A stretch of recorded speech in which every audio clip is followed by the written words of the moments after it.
Delivery on 30? Yeah, sign in. Sure, you mind holding on to that for me? Thanks. That is a bomb. I have just armed it. Don't move. You move, the bomb detonates. If I hear any alarms or sirens, I detonate the bomb, understand? Good. I'll be right back. You need to know what you're getting into. This is not cops and robbers. The enemy is everywhere, but he can't be seen. So what's it going to be? Are you going to be all heroic and difficult, or are you going to be sensible and help us save the world? Data drives everything. You think you're shopping for socks, but they know who you're voting for. Why me? I can trust you. You're the one who taught me not to trust anybody. Corporate espionage is the dirty way to get rich. Are you accusing me of something?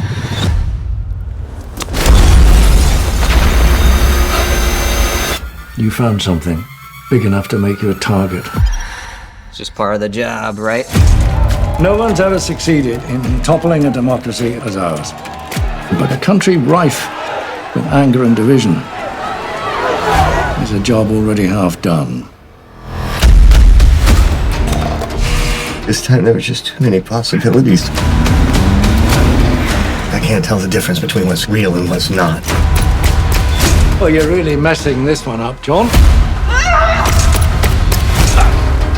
There's definitely something bigger going on here. What have you gotten me into? You must have absolute trust in one another and absolute trust in the plan. This is gonna hurt.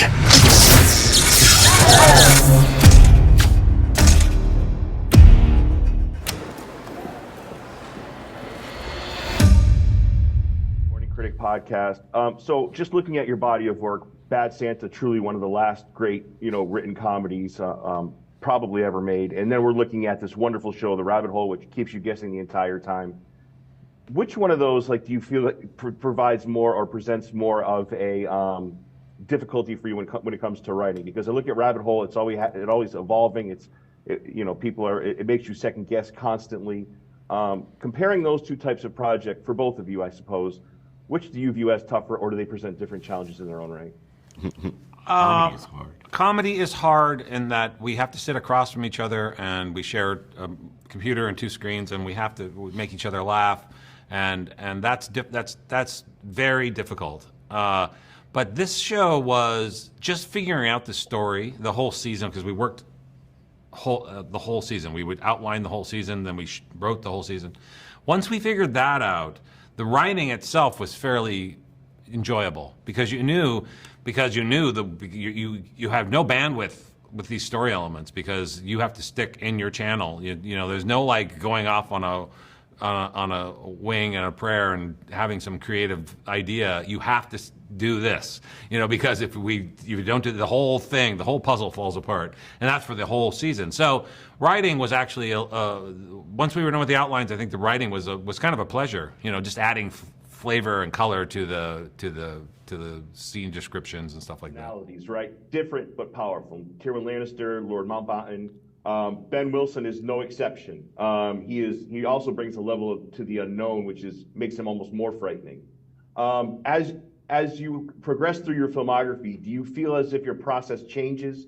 Does it remain the same? Is it dependent on projects?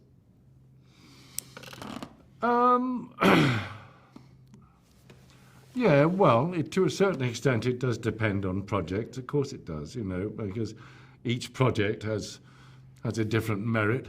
But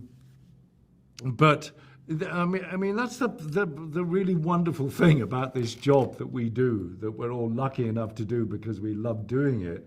Whereas so many people just have to do a job to pay the bills. We do a job that we love, and actors should never retire, because if we retire, there's nobody to play old wrinkly people. And the point is that as you move into a different age, then there's characters now available to me that were not available to me 10 or 20 years ago. And long may it continue. Thank you for that. Maida, there's a really wonderful scene in episode 3 where you're at the table, but the audience doesn't know you're at the table until it pans back. So the conversation's about you without people knowing you're there. What's it like at the end of that scene? You know, you're with Charles, you're with Kiefer. As a professional actor, as somebody who loves acting, what's it like to be in that type of scene with that level of acting and actors around you? What's that like for you? Well, you know, actually that day, well, I love that scene, but that day was the hottest day of 2022. We were shooting in Canada, and we were shooting in this old, dilapidated home with no air conditioner and a crew in a tiny, tiny room. So we were, I think somebody had heat stroke while we were shooting that. Really? Yeah, like one of the crew.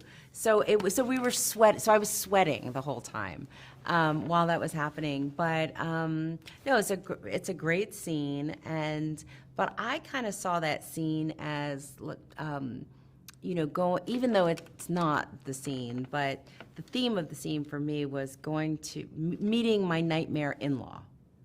You know, like you know, you're at the dinner for the first time and it's a nightmare in this dysfunction, because underneath all these big themes, it's kind of about trauma and family dysfunction.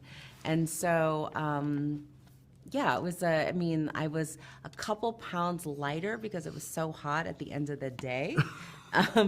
But you know, these two are, I mean, these are both icons here that I'm in the middle of. So it's fantastic. I mean, and I was a little skinnier, so. Thank you for that. Hi, everyone. Rob, my question is for you.